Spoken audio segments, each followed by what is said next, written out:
In the twilight years of the Second World War, when Japan's empire stretched thin, and the tides of conflict began to turn, the Imperial Japanese Navy conceived one of the most audacious weapons ever imagined, a vessel that would bring the war to the enemy's doorstep across the vast expanse of the Pacific Ocean. This weapon was not a battleship nor a bomber, but something that defied all conventions of warfare, a submarine aircraft carrier. Codenamed I-400, it was the largest submarine ever built during World War II, capable of carrying and launching aircraft while remaining hidden beneath the sea. The idea behind the I-400 was born from desperation, ingenuity, and the imperial dream of striking the United States homeland itself, perhaps even New York City. Admiral Isoroku Yamamoto, the architect of Pearl Harbor, had long understood that Japan could never win a prolonged war of attrition. He believed that surprise, innovation, and psychological warfare were Japan's best weapons. By 1942, as Japan's fortunes began to decline, Yamamoto envisioned a fleet of submarines that could cross the Pacific undetected, surface off the coast of America, and launch aircraft to bomb key targets, the Panama Canal, San Francisco, and perhaps in the boldest plan of all, New York. This vision would take years to realize, but in 1943, construction began on what would become the most advanced and ambitious submarine project in the world. The Type A-1 submarines, already used by Japan, had proven versatile, capable of launching small reconnaissance seaplanes. But the new design, the Sentoku class, or special submarine, would be far greater in scale. Each vessel would be over 400 feet long, displacing more than 6,500 tons submerged. It would be a true underwater aircraft carrier, carrying not one, but three specially designed ICM-6A1 Seiran float planes, capable of carrying 800-kilogram bombs or torpedoes. These planes could be launched within minutes using a massive 120-foot catapult mounted on the deck, an engineering marvel never before attempted beneath the waves. To protect this technological wonder, the I-400 was designed to travel halfway around the world without refueling, thanks to enormous diesel engines and massive fuel tanks that gave it a range of over 37,000 nautical miles, enough to circle the globe 1.5 times. The submarine's hull was a double-layer pressure vessel, built to withstand the crushing depths of the ocean while protecting the volatile aviation fuel and bombs it carried. The design included a watertight cylindrical hangar that could house 3 folded wing aircraft, nose to tail, sealed tight from the sea's pressure. By the time the first I-400 was launched in December 1944, Japan's situation had become desperate. The Allies were closing in, American bombers were reducing Japanese cities to ashes, and the once mighty Imperial Navy was but a shadow of its former self. Yet, in the midst of ruin, the I-400 represented a glimmer of innovation, a final gamble that technology might turn the tide of war. Its mission would be nothing less than to strike fear into the heart of the enemy, to remind the world that Japan still possessed the will and the means to fight back in ways no one expected. In the secret shipyards of Kure and Sasebo, these monstrous submarines were built under tight security. Only a few high-ranking officers even knew of their existence. They were constructed in deep, covered docks, hidden from allied reconnaissance aircraft. Workers were sworn to secrecy, and even those who toiled day and night on the project scarcely knew what they were building. To them, it was called simply Project 71. By early 1945, 2 I-400 class submarines, I-400 and I-401, were ready for deployment. A third, I-402, was completed but later converted into a tanker to carry fuel. Others were under construction but never finished as Japan's industrial base collapsed under relentless bombing. The plan for these vessels was bold.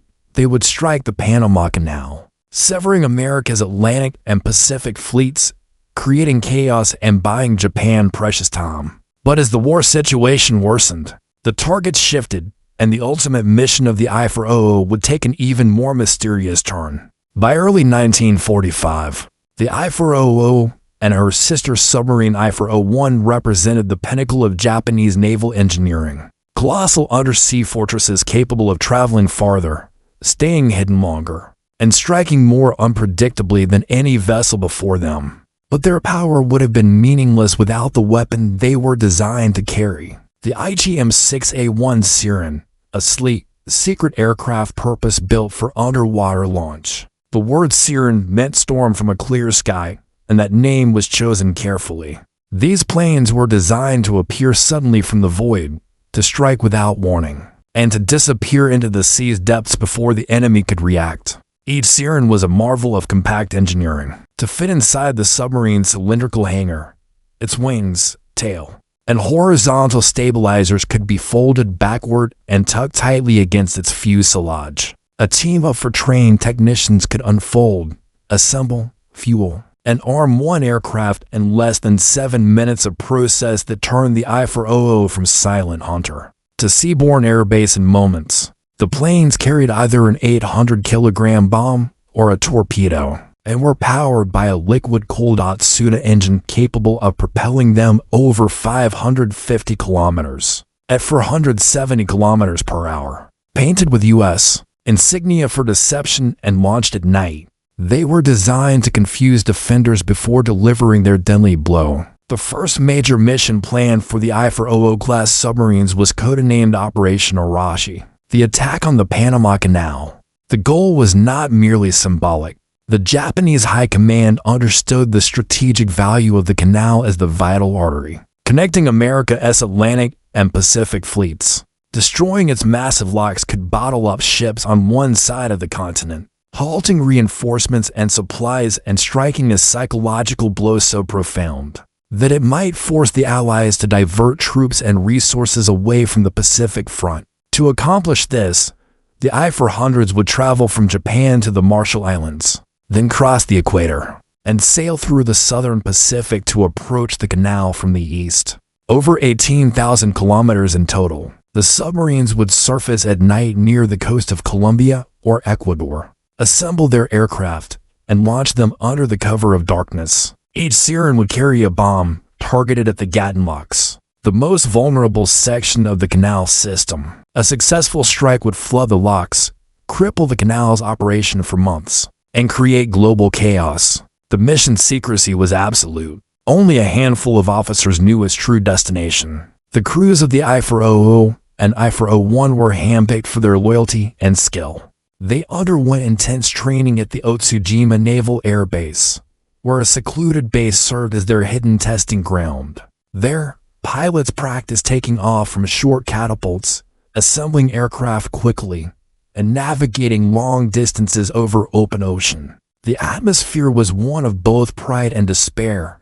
The men knew Japan was losing the war, yet they believed they were part of something extraordinary, an operation that might change history in a single night. But as 1945 unfolded, reality began to erode the dream. Japan's situation had worsened dramatically. The U.S. Navy had captured Iwo Jima and Okinawa, and American bombers now roamed freely over the home islands. Fuel was scarce. Even the mighty Yamato, Japan's super battleship, had been sunk in a futile suicide mission. The I-400s, though magnificent, were isolated giants and a shrinking empire. Their journey to Panama became increasingly unrealistic. Then, in June 1945, the Imperial Navy's High Command abruptly changed the target. The Panama Canal was deemed distant, too risky, and too irrelevant to the immediate survival of the empire. Instead, the submarines were ordered to prepare for Operation Hikari, an attack on the U.S. fleet anchored at Ulithi Atoll, a massive American naval base in the Caroline Islands. There, hundreds of warships, aircraft carriers, battleships, and transports lay gathered in preparation for the final invasion of Japan. The I-400s would attempt to strike at Ulithi, destroying as many ships as possible, and perhaps even halting the American advance. The shift in target brought both relief and disappointment. Ulithi was closer and more achievable, but the Panama dream, the chance to strike directly at America's heart, was abandoned. Nonetheless, preparations for the Ulithi attack began immediately. The Seiran aircraft were repainted from deceptive American markings to the deep green of Japanese military planes. Pilots were briefed on their final, one-way mission. Each man knew that he would likely never return. They were told to crash their planes into the most valuable ships they could find, turning the attack into a kamikaze operation of unprecedented range and secrecy. In late July 1945, the I-400 and I-401 set sail from Japan under radio silence. Their course would take them through stormy seas and light-patrolled waters, toward their rendezvous point east of Ulithi. The crews were tense, aware that the war might end before they ever reached their target. Yet they pressed on, driven by duty and the knowledge that their mission was unlike any in history. Deep beneath the Pacific, the colossal submarines carried 9 aircraft, each one a potential harbinger of destruction, waiting for the signal to rise. But the signal would never come. Unknown to them, as they made their way through the ocean, events on land were changing faster than they could imagine. The atomic bombs were about to fall, and with them, the fate of their empire would be sealed. By the end of July 1945, the Pacific Ocean had become a graveyard of steel. Japan's once formidable navy lay in ruins, its carriers and battleships either sunk or rusting in harbors under the shadow of American bombers. Yet beneath the waves, the giants stirred in silence. The I-400 and I-401, the last of Japan's secret weapons, were gliding through the darkness, their diesel engines humming softly, carrying a mission that might never be completed.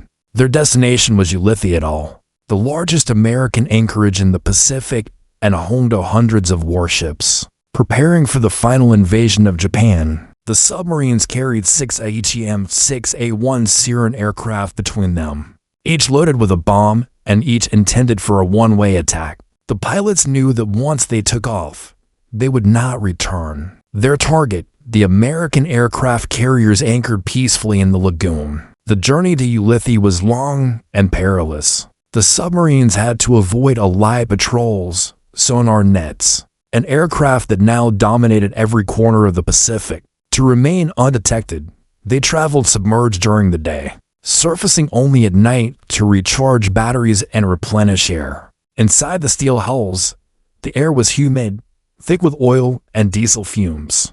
The men slept in shifts, ate rationed rice and pickled vegetables, and lived in perpetual twilight under red lights. The claustrophobia was constant, yet so was the sense of purpose. They were carrying Japan's last hope, a blow that might remind the Americans that even at the edge of defeat, the empire of the rising sun could still strike from the shadows. Each submarine was a floating city of steel and tension. The crew of the I-400 numbered 144 men, commanded by Captain Tatsunousuke Izumi, a veteran of the attack on Pearl Harbor and a man known for his iron discipline. Izumi was determined to complete the mission no matter the cost. His crew respected and feared him equally. The I-401, under Commander Toshio Kusaka, followed at a distance, maintaining strict radio silence. They communicated only through prearranged signals, light flashes at night or coded periscope patterns during the day.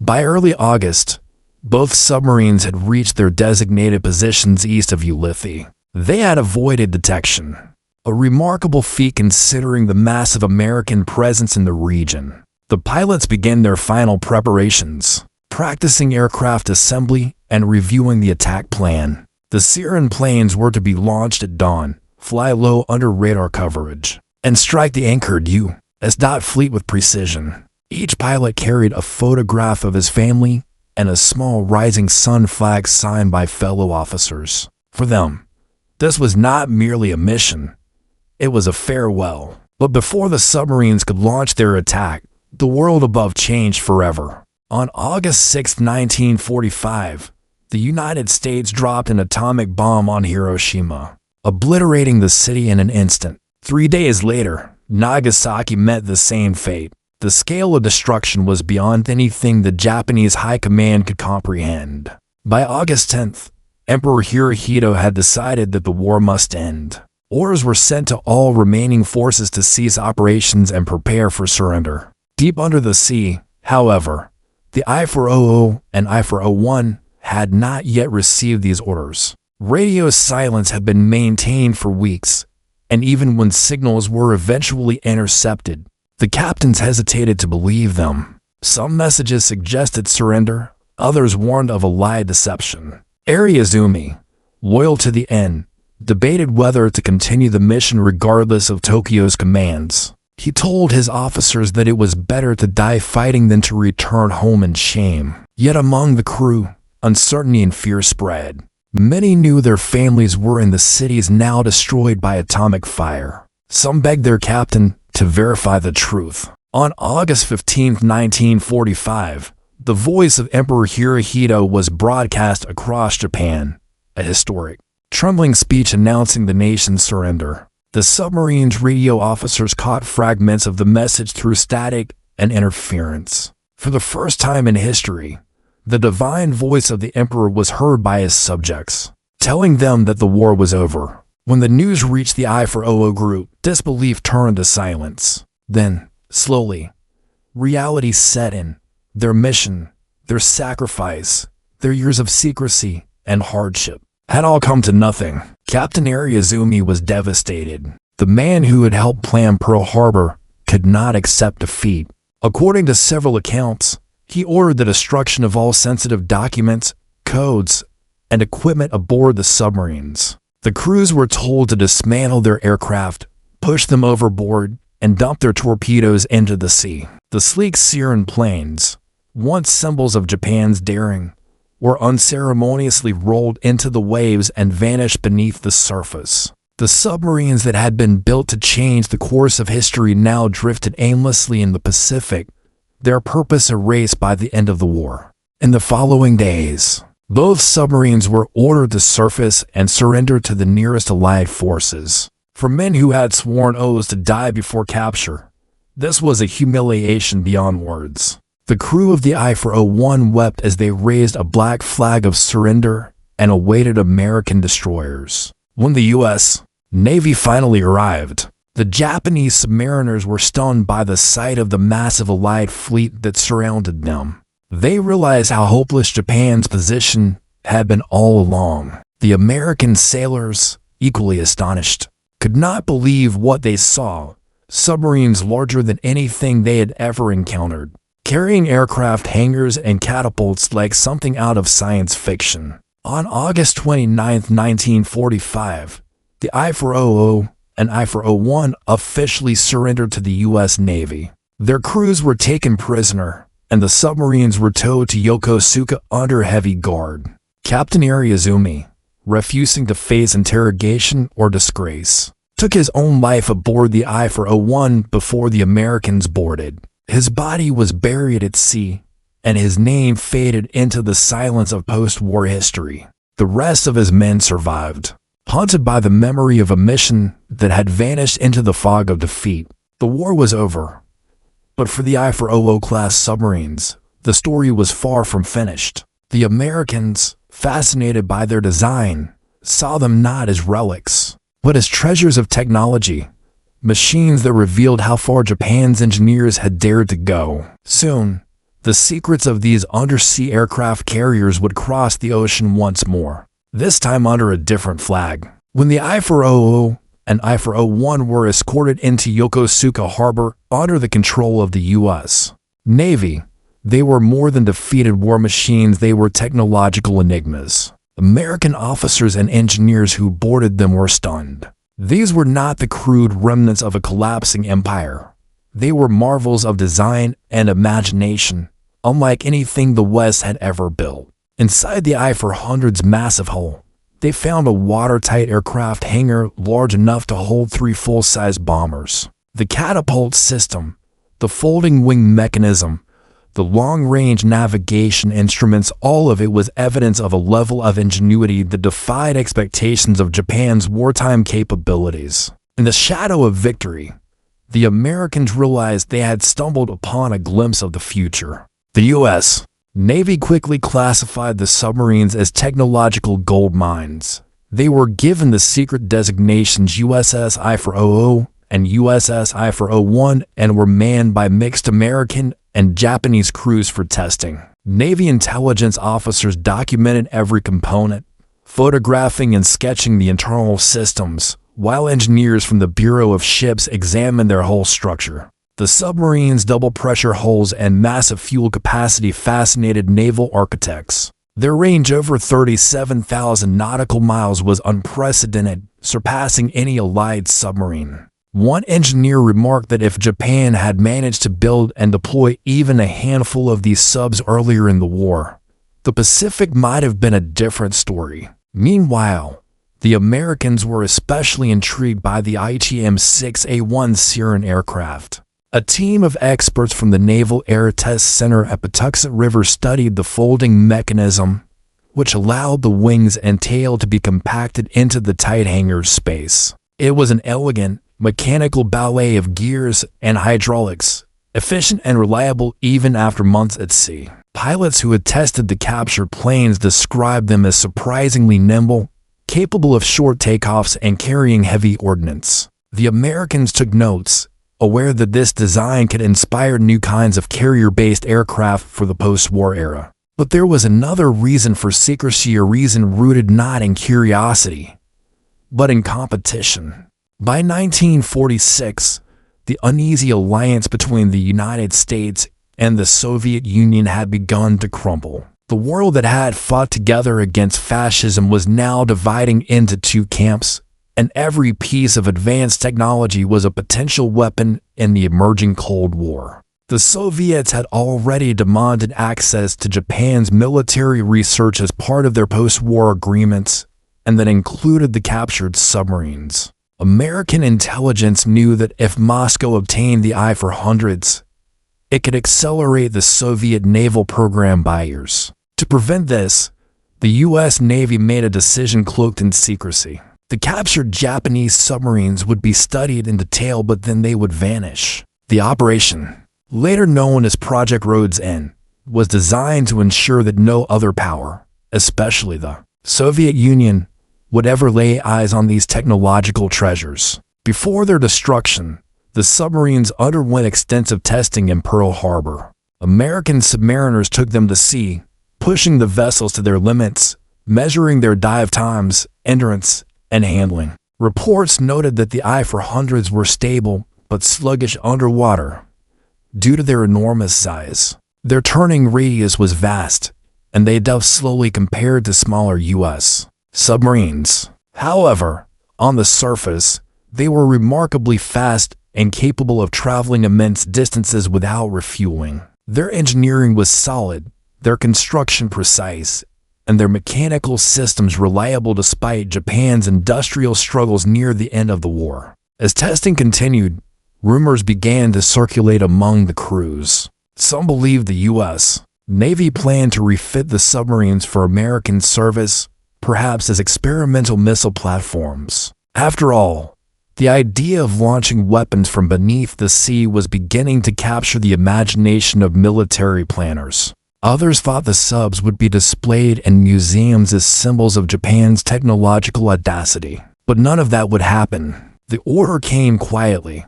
The submarines were to be disposed of permanently. In May 1946, the I-400 and I-401 were loaded with demolition charges and towed out to deep water near Hawaii. American officers and engineers stood on deck for one last look at the machines they had come to respect. The submarines were stripped of valuable equipment, and their hatches were sealed.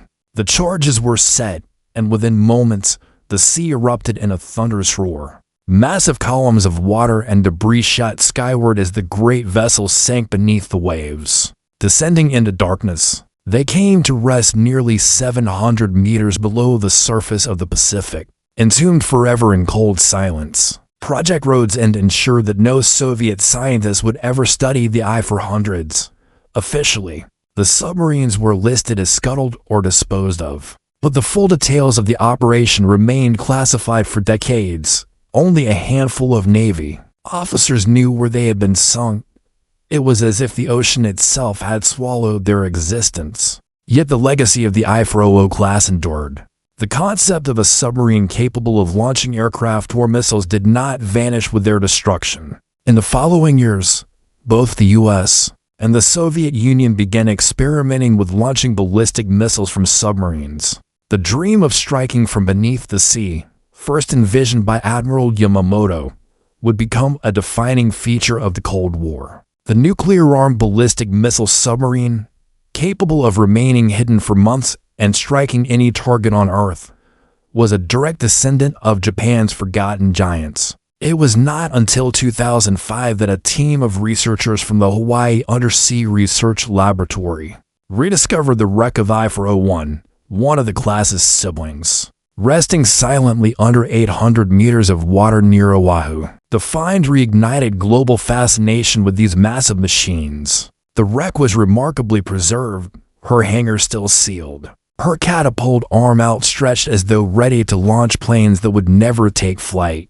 For the first time in 6 decades, the world could see tangible evidence of Japan's dream of global reach. The rediscovery of I-400, and later other vessels from the class, offered historians and engineers a glimpse into the mind of a wartime empire, desperate to strike a blow that would alter history. In retrospect, the I-400 submarines stand as both marvels and monuments of human ingenuity entwined with tragedy. They symbolize the extreme lengths nations would go in pursuit of dominance, embodying both technological brilliance and the futility of war. The very concept of a submarine aircraft carrier, a weapon designed to take the fight across oceans, to strike continents unseen, reflected a new understanding of global warfare. Yet by the time they were completed, the strategic situation had shifted irreversibly. Japan was already on the defensive, its cities devastated, its fleet shattered. The I-400s were too late to change the tide, relics of a vision that the war had already rendered obsolete. Even so, their influence can be traced through later decades. During the Cold War, both the United States and the Soviet Union experimented with submarine-launched aircraft and missile systems. The notion of striking from beneath the sea of unseen platforms carrying devastating payloads across vast distances owes something to the path first explored by the Japanese engineers of the I-400 project. Today, the idea of a submarine aircraft carrier seems almost fantastical, yet in the dark, desperate years of World War II, it was very real. The I-400 remains a testament to the creativity and madness that war can inspire, an engineering masterpiece born from desperation. In the quiet depths of the Pacific, the I-400 and her sisters now rest as rusted ghosts of ambition. Their story is one of audacity and imagination, of a nation that dared to dream beyond its means. Though their wings never took flight toward New York or Panama, their legacy endures, an eerie reminder that the line between genius and futility is often drawn by time itself.